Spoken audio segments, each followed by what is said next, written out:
हिंदी कक्षा में आप सभी का स्वागत है। हम लोग कथालोक में एक और गद्य दर्पण में एक लेसन हम लोग अभी तक पढ़ चुके हैं। एक कथालोक में हास्यरों और गद्य दर्पण में राजनीति का बंटवारा। यहाँ पर एक लेसन, वहाँ पर एक लेसन हो चुका है हमारा, और हम लोग अभी फिर कथा सिंधु की ओर आगे बढ़ेंगे। वापसी करेंगे हम लोग, वापसी कहानी से।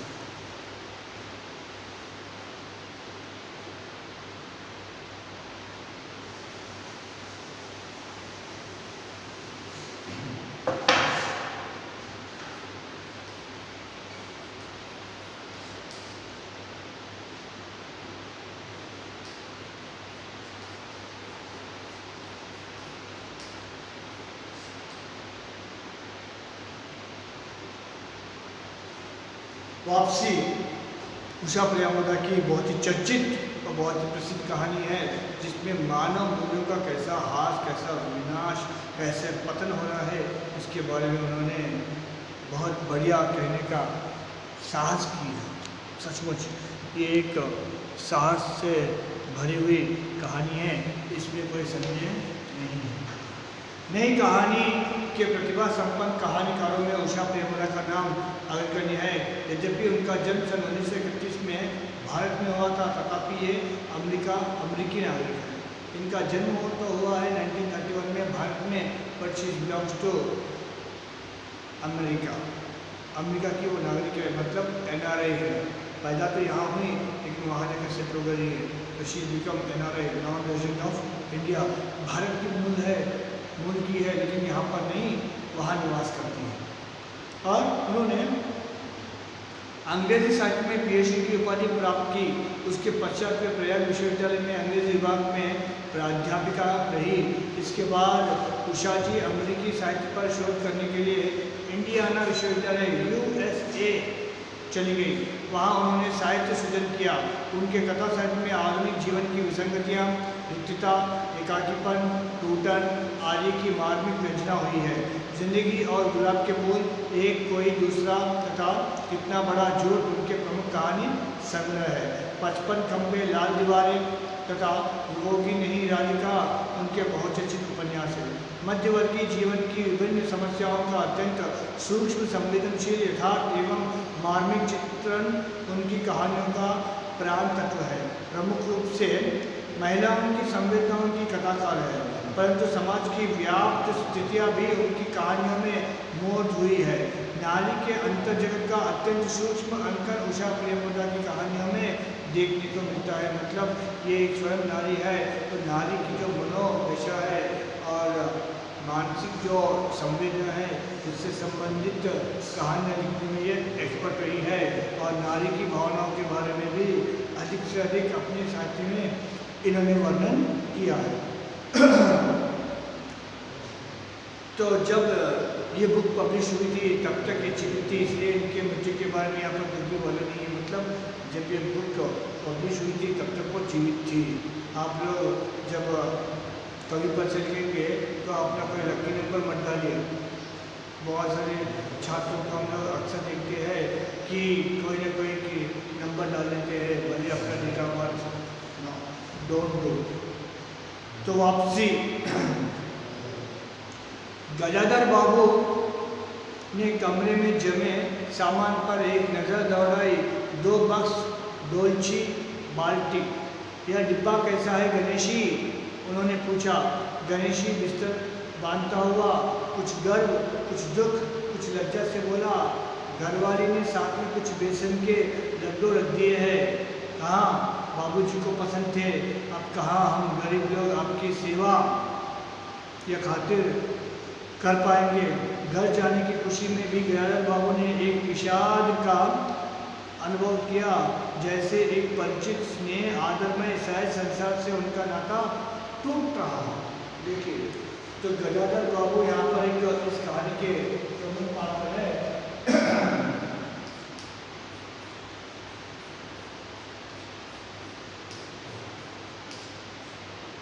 ये इस कहानी के प्रमुख पात्र है, और इन्हीं के इर्द गिर्द कहानी घूमती रहती है।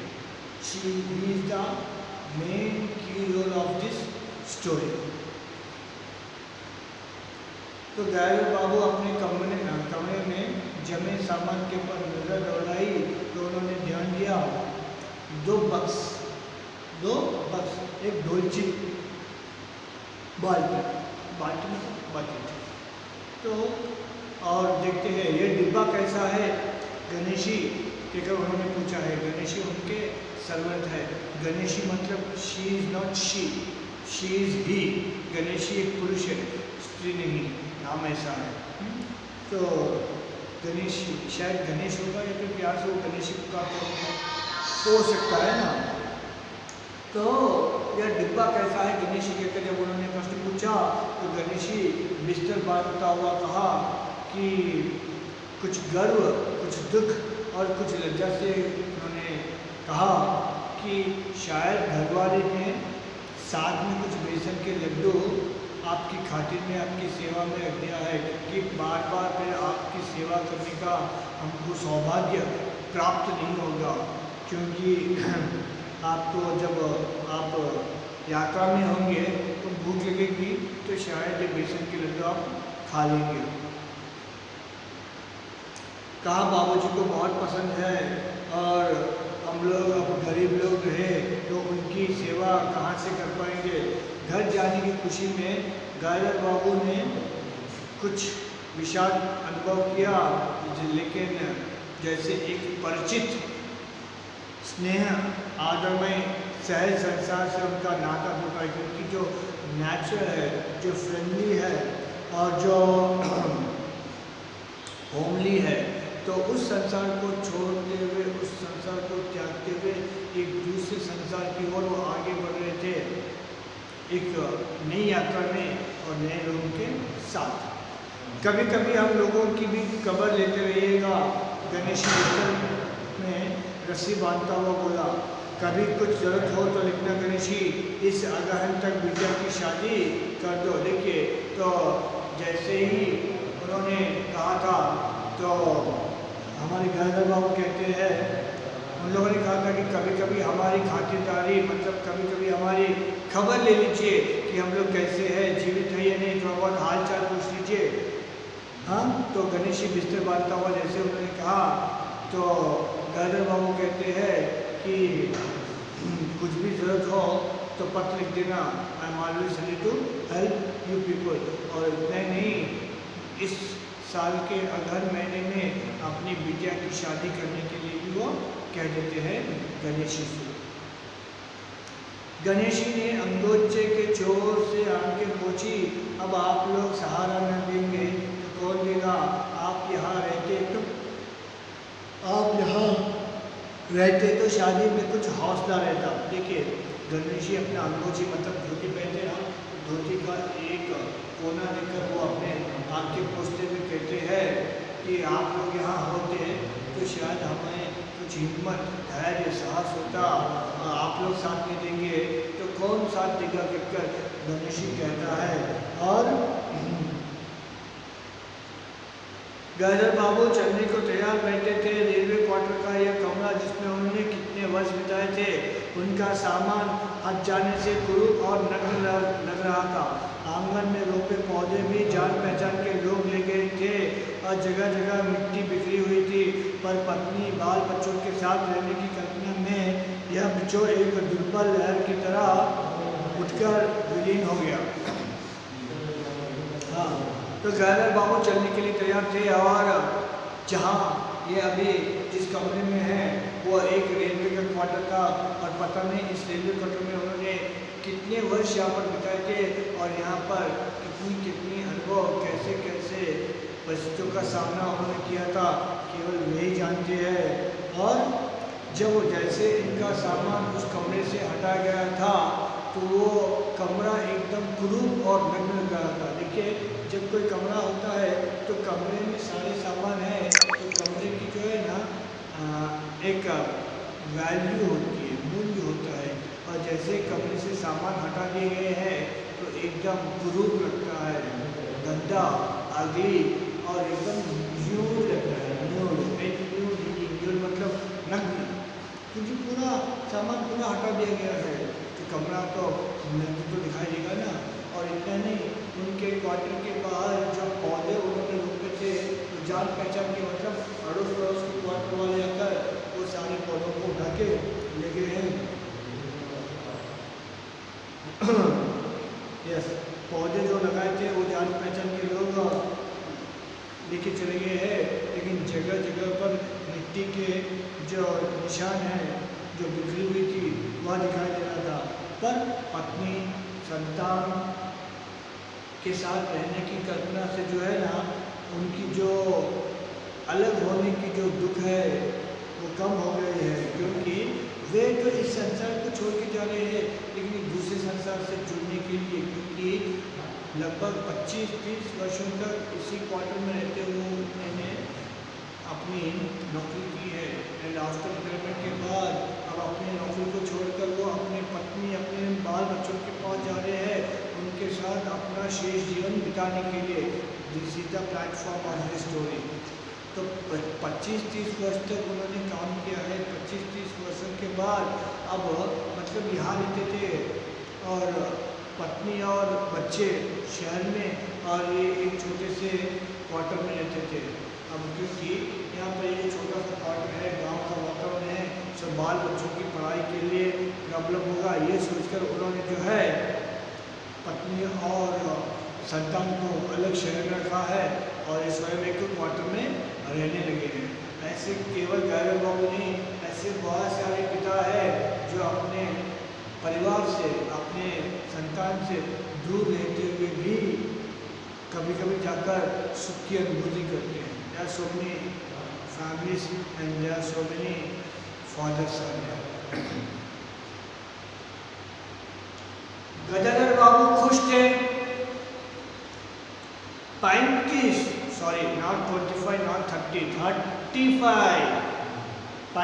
साल की नौकरी के बाद रिटायर होकर जा रहे थे।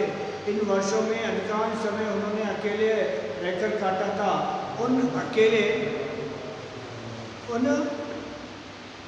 अकेले क्षणों में उन्होंने इसी समय की कल्पना की थी जब वह अपने परिवार के साथ रह सकेंगे। इसी आशा के सहारे वह अपने अभाव का बोझ धो रहे थे। संसार की दृष्टि से उनका जीवन सफल कहा जा सकता था। उन्होंने शहर में एक मकान बनवा लिया था, बड़े लड़के अमर और लड़की कांति की शादियां कर दी थी, 2 बच्चे ऊंची कक्षाओं में पढ़ रहे थे। गैर बाबू नौकरी के कारण प्रायः छोटे स्टेशनों पर रहे और उनके बच्चे तथा पत्नी शहर में, जिससे पढ़ाई में बाधा न हो। गयाधर बाबू स्वभाव से कुछ स्नेही व्यक्ति थे और स्नेह के आकांक्षी भी।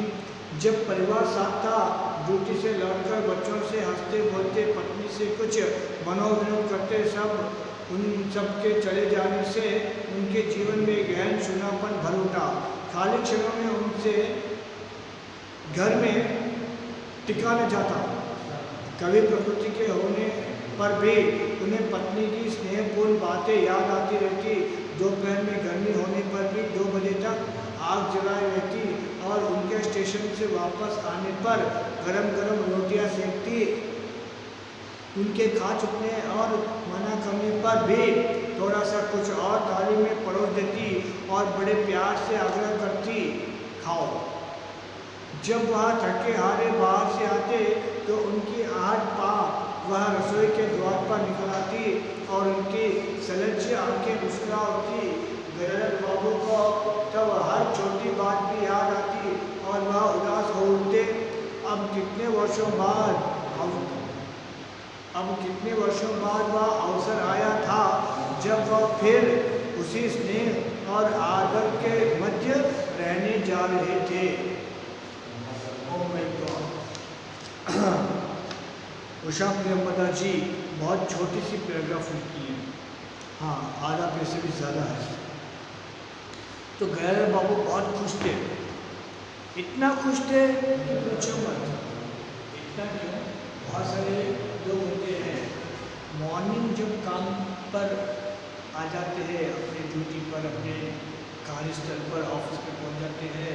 जब शाम होते ही, चाहे वो माता हो पिता हो, क्योंकि आजकल working womens also in our society, तो माता हो या पिता हो, जब अपने घर जाते हैं तो जाते समय अपने बच्चों के लिए कुछ ले जाने की कोशिश करते हैं, वटेवर इट कुड बी।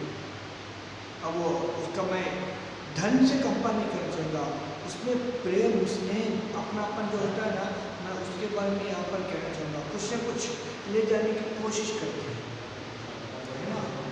तो क्योंकि बच्चे भी राह देखते रहते हैं कि माँ या पिताजी आ रहे हैं तो साथ में कुछ खिलौने लाएंगे या कुछ खाने के बाद लेके आएंगे, भले ही एक टॉफ़ी हो, भले ही एक चॉकलेट हो। ओके, सो मॉर्निंग जाकर शाम में आने वाले माता पिता अपने बच्चों के बारे में इतना सोचते हैं, तो 35 वर्ष की नौकरी करने के बाद रिटायर्ड होकर गैरर बाबू अपनी पत्नी, अपने परिवार से जुड़ने के जा रहे हैं, तो उनके मन में कितनी खुशी की लहर झूम रही होगी, इसका अंदाज़ा आपको लगाना चाहिए। दैट इज़ मैंडेटरी, कंपल्सरी है, वरना आप नहीं कहलाएंगे। हम इंसान है ना, इसके लिए कहेंगे। तो अधिकांश समय उन्होंने अकेले बिता था, और इतना नहीं, अब अकेले क्षणों में उन्होंने इसी समय की कल्पना की थी कि कब मैं जाकर उनके पास रहूं, उनके साथ अपना जीवन बिताऊं, और इसी आशा के अभाव में उन्होंने 35 वर्ष को ऐसे बिता दिया जैसे कि कोई 35 सेकंड हो। और संसार की दृष्टि से उनका जीवन एक सफल जीवन है, क्योंकि उन्होंने नौकरी की है, और नौकरी करते हुए जो बड़े बेटे हैं और बड़ी बेटी है, बड़ा बेटा अमर और बड़ी बेटी कांति, दोनों की शादियां की है, और शहर में एक अच्छी खासी मकान बनवाई है, और जो और संतान है जो ऊंची कक्षाओं में पढ़ते हैं, मतलब हायर स्टडीज़ वो लोग अध्ययन कर रहे हैं, और जो उनकी संतान है। ओके, तो गैरर बाबू नौकरी के कारण प्रायः छोटे छोटे स्टेशनों के पास रहते थे, और उन्हीं स्टेशनों के जो क्वार्टर्स होते हैं रेलवे के, उसी में उन्होंने अपना समय बिताया था। और जब वो अपने परिवार के साथ थे उस समय के लिए, तब उनकी जो पारिवारिक संबंध है उनके बारे में कुछ कहना चाहते हैं। जब वो ड्यूटी से लौट के आते थे, तो अपने नौकरी के बाद दोपहर के समय, क्योंकि ये जो रेलवे क्वार्टर में रेलवे विभाग में काम करने वाले होते हैं, they have some shift, yes, shuffle system होता है, शिफ्ट टाइमिंग होता है, मॉर्निंग 6 to 2, 2 to 10 और 8, फिर मॉर्निंग 8 to फिर मॉर्निंग 6 तक, कुछ उनके शिफ्ट सिस्टम होता है। तो ये दोपहर के समय जब वे 2 बजे घर आते थे, तब उनकी जो नवविवाहित पत्नी है, दोपहर के 2 बजे गर्मी के मौसम में भी अंगूठी, मतलब आग जला रखती थी, और जैसे वे आते थे तो उनको गरम गरम रोटियां सेक के देती थी, गरम गरम रोटियां सेक कर देती थी। और इतना नहीं, जब वो भोजन के लिए बैठते थे तो पति और पत्नी के बीच में थोड़ा बहुत हंसी मजाक, मनोरंजन, एंटरटेनमेंट में चलता था।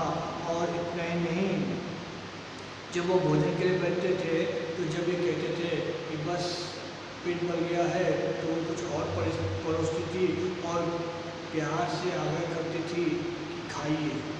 मतलब पति और पत्नी के बीच का जो संबंध है उसके बारे में भी उन्होंने कुछ यहाँ विवरण दिया था इस प्रकार से। और उनके खाने के बाद तब जब ये थके हारे बाहर से आते थे तो उनकी आहट पाकर वो औरत रसोई के पास आ जाती थी और उनकी सलज्ज नेत्रों से, मतलब ये जो लज्जा वाली जो आंखें होती है, क्योंकि लज्जा ही नारी का या कन्या का आभूषण कहा जाता है। जब वो कन्या हो या नारी हो लजाती है तो और भी सुंदर शोभायमान दिखाई देती है। हाँ, तो यहाँ पर ये जो सलज्ज नेत्रों से जो है ना, वो मुस्कुरा होती थी और गैरर बाबू को तब हर छोटी बात भी याद आती थी। वह उदास हो उठते। अब कितने वर्षों बाद वह अवसर आया था कि फिर उसी स्नेह, फिर उसी आदर के बीच जाकर उनको रहने का मौका जो मिल रहा था। टोपी उतारकर गजानन बाबू ने चारपाई पर रख दी, जूते खोलकर नीचे खिसका दिए। अंदर से रह रहकर कह कहूँ की आवाज़ आ रही थी। इतवार का दिन था और के सब बच्चे इकट्ठे होकर नाश्ता कर रहे थे। गैर बाबू के सूखे चेहरे पर स्निग्ध मुस्कान आ गई। उसी तरह मुस्कुराते हुए वह बिना खासे अंदर चले आए। उन्होंने देखा कि नरेंद्र कमर पर हाथ रखे शायद गत रात्रि की फिल्म में देखे गए किसी नृत्य की नकल कर रहा था और बसंती हंस हंस कर दोहरी हो रही थी।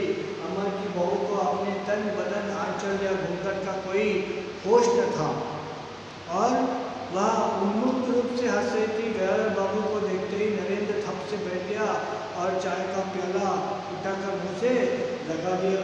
बहू को होश आया और उसने झट से माथा ढक लिया। केवल बसंती का शरीर ले लेकर हंसी को दबाने का प्रयत्न में हिलता रहा। तो जब पति पत्नी के साथ